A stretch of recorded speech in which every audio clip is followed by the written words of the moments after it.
Asiba Singh to Professor Arvi Singh.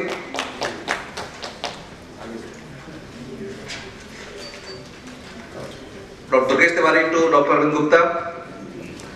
And Dr. Ramesh to Mr. M.S.D. Sinha and Dr. Bharat Kumar to Mr. C.S.R.G. Bajaj.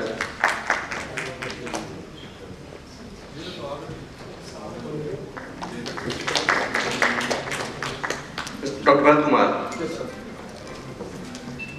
to Mr. Rajiv Bajaj.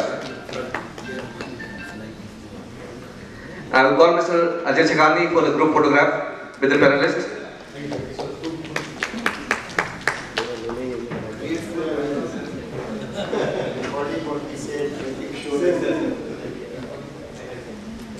Ajay ji ka? Yes. Ajay ji idhar आइए. तुम mobile में camera कितनी है?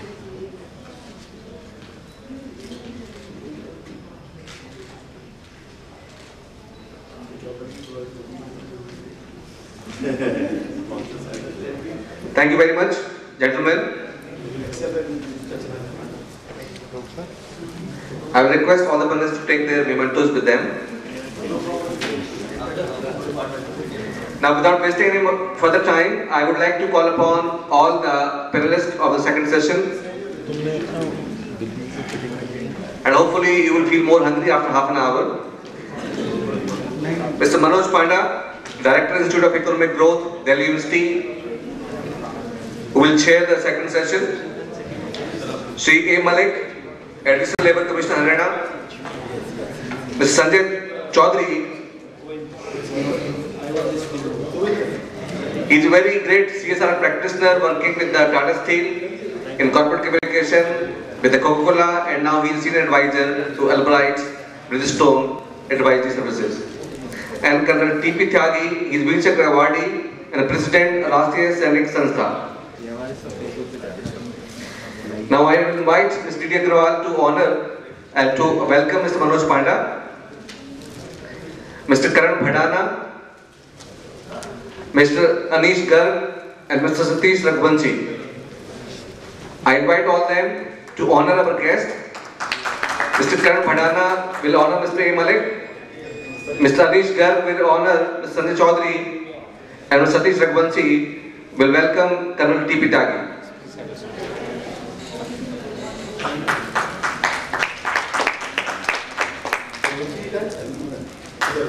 Satish Raghuvanshi.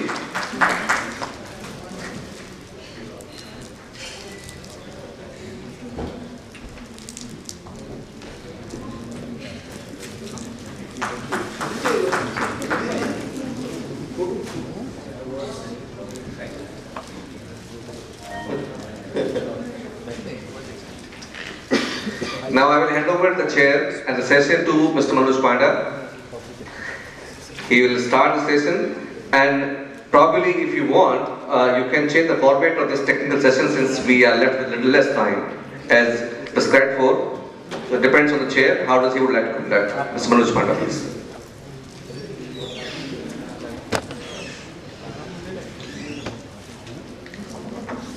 Distinguished participants and my co-panelists.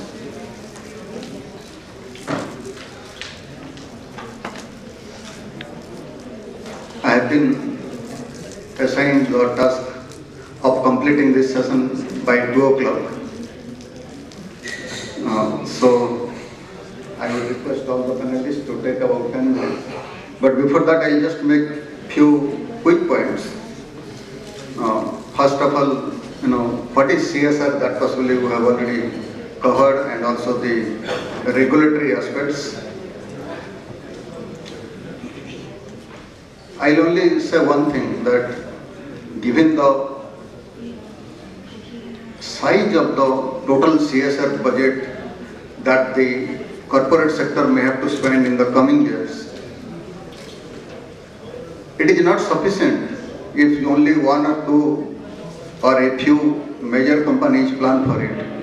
It has to be an integrated one, because the amount of money that will be flowing under this scheme will be several thousand crores. And if we don't plan it, in future, possibly again, there will be criticism of it. Obviously, several corporate sector houses have already taken initiatives, and we can learn from their lessons they have got from their experience. But if several thousand crores are going to be spent, how do we plan it? Is it sufficient if one corporate house adopts one village? Possibly I will say no. It has to be an integrated affair. It is not only enough that one corporate house plans for its own expenditure under CSR. Big houses can do that. But there are several medium-sized corporate bodies where they may not have expertise, and outsourcing also may not help everything. In that case, possibly some kind of, what I will say is, they can join hands together. They already have, say, the CII, the FICCI and other federal bodies, and through that, if they can plan for certain activities which will be visible, say, within 5 or 7 years, that possibly will send a good message to the society. What I will say is that, the different bodies, after that, they can adopt different districts, particularly the backward ones, so that the impact is more visible. It is, the regulation might be telling that you do it in the areas where you are located. Obviously, one should not neglect that. The immediate neighborhood does matter, but also the distant neighborhood also matters if you have to make an impact. Otherwise, the kind of inclusive growth we are talking about, where government has failed in certain areas, they have obviously achieved several things in the past. I will not go into all those details. But where government has failed, I will just give you one instance. We are talking about sanitation and water. In several states, if you go to the villages, the tube wells are there. In some cases, even the water pipelines are there. They are installed. But where the government fails is in the maintenance. Within 2 or 3 years, they become ineffective. And after that, the state's 90-95% of the budget goes only in maintenance. Or where they don't do, then we see that after 3 years, the scheme is not working. I think it is here that possibly the private sector can collaborate with the government sector and try to make successful social projects. I think the other thing is that the corporate sector also should look at as an advantage. Historically, we have known that corporate sector has always spent money on certain key areas, particularly education, health, and so on. In big cities, possibly several roads and gardens are maintained by them.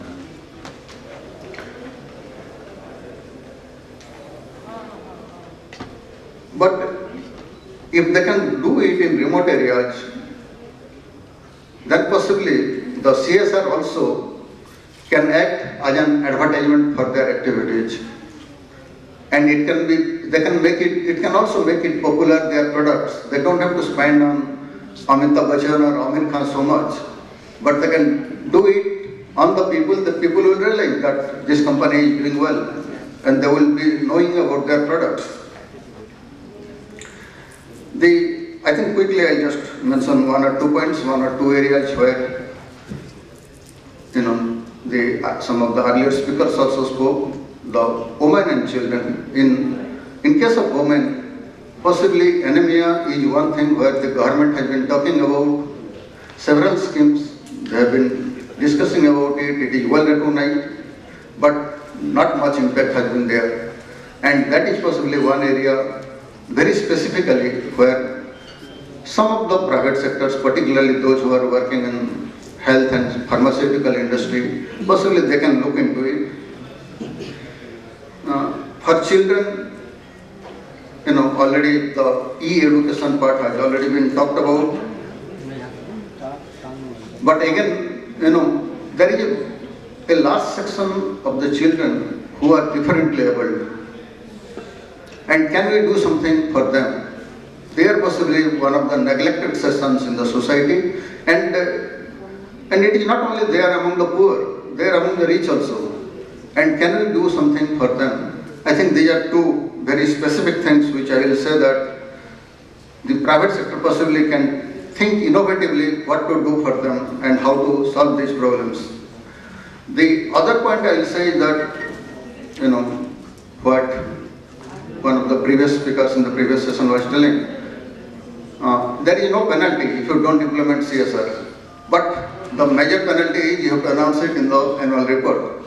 Then how do public know? Everybody is not going to see the annual report of every organization. Then what I will say is maybe that there should be a machinery, either with the, it could be self-evaluation by the federation itself, industry federations or industrial bodies, or by the government. Let there be evaluation, and maybe one can grade on the impact of CSR and whether they have done it, how much they have done it, whether they have done innovative work.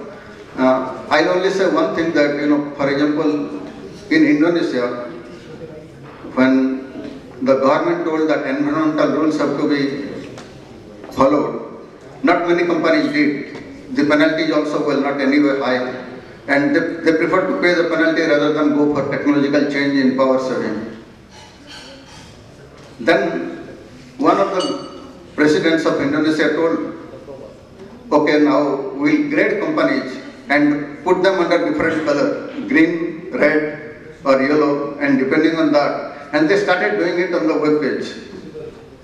And the moment they did that, within 2 years, several companies possibly, they went for whatever is possible within their, capacity, within their expenditure pattern. They went for power-saving technologies. I think we need something like that, that if large amounts are involved, then possibly some kind of evaluation would be needed. I think with these few things, I'll call upon my co-panelists, Mr. Malik, about 10 minutes each. Thank you.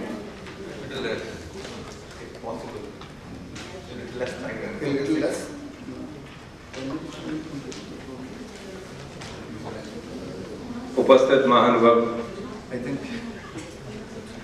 जिज्ञासु सभी को नमस्कार। CSR foundation का बहुत धन्यवाद कि आप सबसे मिलने का मौका मिला और मुझे अपने विचार व्यक्त करने का अवसर दिया गया। पहले वक्ताओं ने बहुत अच्छी बातें कही हैं, सब ने कुछ मुद्दे कवर किए हैं, मैं उनका समर्थन करता हूं, उनको रिपीट नहीं करूंगा। कुछ मूल आधार, मेरे को तो जो सब्जेक्ट दिया गया है वो है women empowerment and development of children. अजीब सी बात सोचेंगे, लेबर डिपार्टमेंट में एडिशनल लेबर कमिश्नर क्या कर रहा है। हम बहुत नजदीक से जुड़े हुए हैं इस बात को, अपना अनुभव मैं आपको बताऊंगा। इससे पहले कि मैं अपना विषय आरंभ करूं, एक मूलाधार बात कहना जरूरी समझता हूं कि आजादी से अब तक, since independence we have had a overdose of isms, capitalism, Marxism, socialism, ism and ism and ism. ये अफीम इतनी ज्यादा दे दी गई है कि हम लटक गए हैं, हम उसके एडिक्ट हो चुके हैं कि सरकार ही हमारे को रोटी भी हमारे मुंह में डाल जाएगी। आज विडंबना ये है कि हमारे माननीय प्रधानमंत्री जी को हमें शौचालय बनाने की, शौच करने और शौचालय बनाने की तहजीब सिखानी पड़ रही है। हमारे देश में हम मतलब अजीब सा महसूस होता है कि महिला के साथ शिष्टाचार, एक अच्छा व्यवहार होना चाहिए, ये इसके लिए हमें कानून चाहिए। समाज में हमें योगदान देना चाहिए, इसके लिए हमें कानून चाहिए। ये अफीम जो हमारी इज्म्स की है, इसमें नेशनलिज्म नहीं है, बस बाकी सब कुछ है। तो ये मूलाधार बात मैं पहले आप सबके सामने रखना चाहता हूं विचार के लिए। और जब मैं चाइल्ड केयर और वुमेन एम्पावरमेंट की बात करता हूं तो सीएसआर पहले आता है। ये सीएसआर क्या है? वो कानून में तो कह दिया, ये सीएसआर है क्या? देखिए, एक पेड़ जो है वो अपने एक फल से जाना जाता है, एक कौन सा पेड़ है साहब, आम का पेड़ है, ये कौन सा पेड़ है साहब, ये सेब का पेड़, ये अंगूर का पौधा है साहब। हर एक चीज अपने फल से जानी जाती है। ये CSR किससे जाना जा रहा है? हमने पैसे की तो बात कर दी, इसने इतना फिलैंथ्रोपी कर दिया, ये मैं नाम नहीं लेना चाहता हूं, बड़े बड़े लोगों के नाम लिए गए हैं कि साहब इन्होंने इतना पैसा खर्च कर दिया। अरे झाड़ है क्या, घास है, उस पर फल कौन सा लगा, कितने लोगों को लाभ हुआ, समाज में क्या तरक्की हुई, पैसा तो खर्च दिया। बड़े अफसोस की बात है।